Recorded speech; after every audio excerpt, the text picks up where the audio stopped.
हाँ जी, तो आपके 80 डेज चैलेंज का डे 6 है एंड आज आपके लिए सीक्वेंस सीरीज का क्वेश्चन है सॉल्व करने के लिए।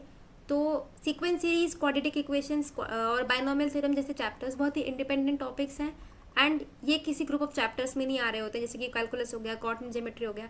बट इसके क्वेश्चंस शॉर्ट हैं कि जेई मेंस में क्वेश्चंस आएंगे ही आएंगे एंड इसके क्वेश्चंस जनरली ईजियर साइड पे होते हैं क्योंकि ये मार्क्स बूस्टर होते हैं। तो अभी हम ये क्वेश्चन स्टार्ट करते हैं। The interior angles of a polygon are in an AP. The smallest angle is 120 degree and the common difference is 5 degree. Find the number of sides of a polygon. तो जैसे जैसे हमको data दिया है तो हमको स्मॉलेस्ट एंगल मतलब ए दिया हुआ है, a is 120 and d is 5 degree. ठीक है, अब हमसे पूछा क्या गया है कि the number of sides of polygon. तो हमारा जो the sum of all exterior angles of a n sided regular polygon क्या है? sum of exterior angles of a n-sided regular polygon क्या होता है? क्या होता है हमारा? वो होता है 360 डिग्री। तो अगर वो रेगुलर पॉलीगन है तो जो हमारा एक एंगल होगा वो हो जाएगा 360 डिग्री बाय एन।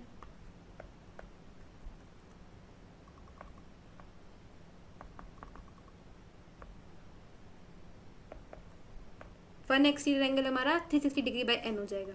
ठीक है, तो अब हमारा one exterior angle 360 degree by N है तो हमारा इंटीरियर एंगल क्या होगा? इंटीरियर एंगल होता है 180 डिग्री माइनस एक्सटीरियर एंगल, तो ये हो जाएगा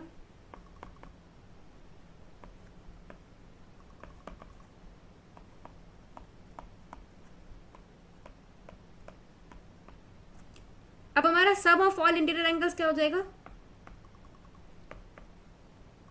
N into one interior angle, क्योंकि हमारा पॉलीगन रेगुलर है, 180 degree minus 360 degree by N. ठीक है, तो ये हो जाएगा 180 एन माइनस 360 डिग्री, तो ये हो जाएगा हमारा 180 कॉमन ले लेंगे, एन माइनस 2। तो sum of all interior angles of n sided regular polygon हो जाएगा हमारा 180 डिग्री इंटू एन माइनस 2। ठीक है, और अभी हमको ए और एन गिवन है क्वेश्चन में, तो हमारी सीरीज क्या होगी? 120, 125, 130 सो ऑन। ठीक है, अब हमारी सीरीज ये है, तो इस सीरीज का सम क्या होगा? एस एन हमारा होता है N by 2, 2a plus N minus 1 into D. तो यहाँ पर अगर हम a और n की वैल्यूज पुट कर दें, एस एन की वैल्यू हमको पता है कि 180 इंटू एन माइनस 2 है, 180 N minus 2 equals to N by 2, 2 into 120 plus N minus 1 into 5। ठीक है, डन है। तो अब यहाँ से हम 5 कॉमन ले लेते हैं, 2 into 24 plus N minus 1। Okay, N by 2 equals to 180 N minus 2। यहाँ से हम 5 कैंसिल करते हैं, 36। अगर हम इस 2 को उस साइड ले जाएंगे तो हो जाएगा हमारा 36 into 2 N minus 2। Okay, is equal to 48 plus N minus 1 into N. Okay, यहाँ से हमारा आ जाएगा 72n minus 144 equals to 48n plus N square minus N. ठीक है, अब हमको ये सिंपल सी क्वाड्रेटिक इक्वेशन सॉल्व करनी है। तो यहाँ पर हमारी क्वाड्रेटिक इक्वेशन क्या बन रही है? N square minus 25n plus 144 okay is equal to 0। अब हमारे इस इक्वेशन के फैक्टर्स क्या होंगे?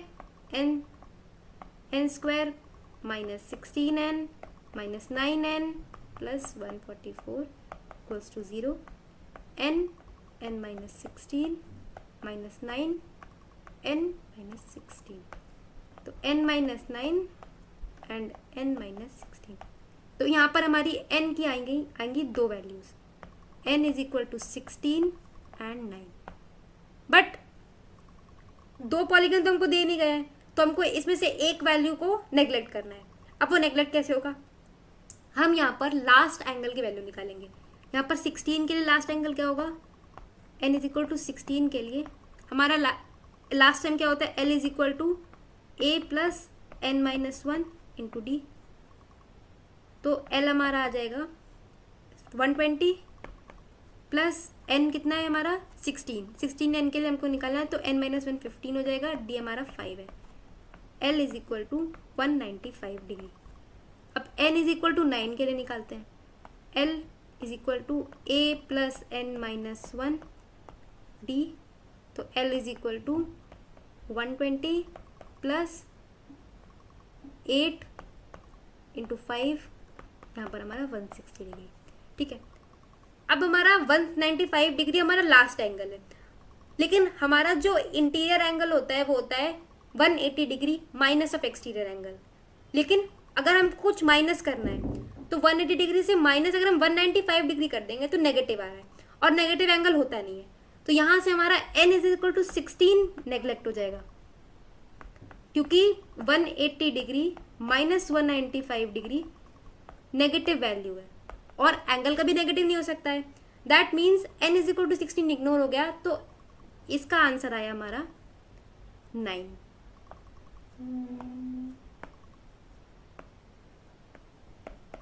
आंसर। ठीक है, अब इस क्वेश्चन को सॉल्व करने का मेरा एक ही पर्पस था कि क्वेश्चंस मैथ्स में इजी भी आते हैं। ऐसा नहीं है कि सारे क्वेश्चंस टफ आ रहे हैं, क्योंकि मैथ्स में ऐसी इमेज बन गई है 2022 के क्वेश्चंस के बाद कि मैथ्स में सारे क्वेश्चन टफ आते हैं। बट आप अगर सीरियसली एंड सिंसियरली क्वेश्चंस को सिलेक्ट करेंगे तो आपके क्वेश्चंस बनेंगे। Sequence series, quadratic equations, binomial theorem जैसे चैप्टर्स को स्किप नहीं करना है, एंड इसके क्वेश्चंस की प्रैक्टिस अच्छे से करनी है, क्योंकि जनरली इसके टॉपिक्स से क्वेश्चंस ईजी होते हैं। तो आज के लिए take care, all the best, bye bye.